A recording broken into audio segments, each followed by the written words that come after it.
জলপাইগুড়ির হলিচাইল্ড স্কুলের প্রাক্তনীদের উদ্যোগে এবং জলপাইগুড়ি মেডিকেল কলেজের ব্লাড ব্যাংকের সহযোগিতায় অনুষ্ঠিত হল রক্তদান শিবির।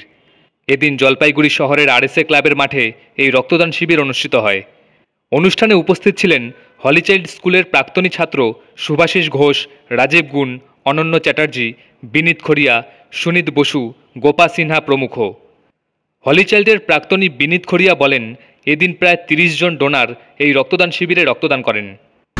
আমরা student of Holy Child school Jalpaiguri আজকে একটা ব্লাড ডোনেশন ক্যাম্পের আয়োজন করেছি। এটা আমরা প্রত্যেক বছরই করে থাকি। এই উদ্দেশ্যে আজকে আমরা এখানে আমরা করেছি আরএসএ ক্লাবের ভবনে ব্যাকআপ করা জলপাইগুড়ি।